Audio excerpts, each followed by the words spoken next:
As we all know by now, a series of storms swept across the plains yesterday, and one of the most destructive tornadoes in history sliced through the towns of Newcastle and Moore, Oklahoma. In an instant, neighborhoods were destroyed. Dozens of people lost their lives.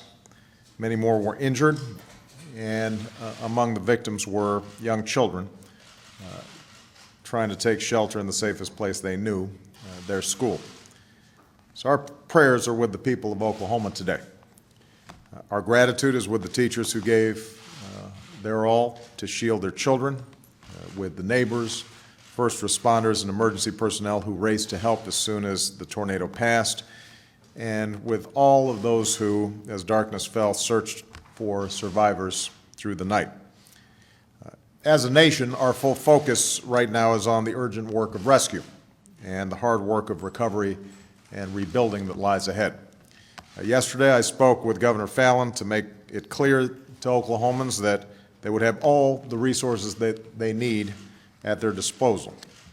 Last night, I issued a disaster declaration to expedite those resources, to support the governor's team in the immediate response, and to offer direct assistance to folks who have suffered loss.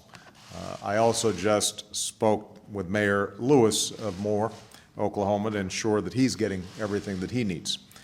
I've met with Secretary of Napolitano this morning and my Homeland Security and Counterterrorism Advisor, Lisa Monaco, to underscore that point, that Oklahoma needs to get everything that it needs right away. The FEMA Administrator, Craig Fugate, is on his way to Oklahoma as we speak. FEMA staff was first deployed to Oklahoma's Emergency Operations Center on Sunday as the state already was facing down the first wave of deadly tornadoes. Yesterday, FEMA activated urban search and rescue teams from Texas, Nebraska, and Tennessee to assist in the ongoing search and rescue efforts, and a mobile response unit to boost communications and logistical support. So the people of Moore should know that their country will remain on the ground, there for them, beside them, as long as it takes. For there are homes and schools to rebuild, businesses and hospitals to reopen, their parents to console, first responders to comfort, and, of course, frightened children who will need our continued love and attention. There are empty spaces where there used to be living rooms and bedrooms and classrooms, and in time we're going to need to refill those spaces with love and laughter and community.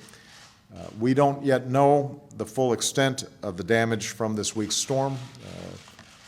We don't know both the human and economic losses that may have occurred.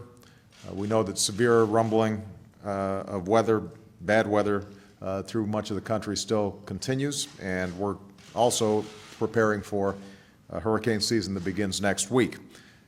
But if there is hope to hold on to, not just in Oklahoma but around the country, it's the knowledge that the good people there and in Oklahoma are better prepared for this type of storm than most, and what they can be certain of is that Americans from every corner of this country will be right there with them, opening our homes, our hearts to those in need, because we're a nation that stands with our fellow citizens as long as it takes. We've seen that spirit in Joplin and Tuscaloosa. We saw that spirit in Boston and Breezy Point. And that's what the people of Oklahoma are going to need from us right now. For those of you who want to help, you can go online right now to the American Red Cross, which is already on the ground in Moore. Already we've seen the University of Oklahoma announce that it will provide housing for displaced families. We've seen local churches and companies open their doors and their wallets.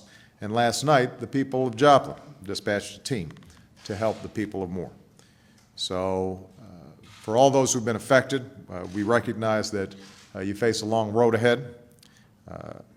In some cases, there will be enormous grief that has to be absorbed, but you will not travel that path alone. your country will travel with you, fueled by our faith in the Almighty and our faith in one another. So our prayers are with the people of Oklahoma today, and we will back up those prayers with deeds for as long as it takes. Thank you very much.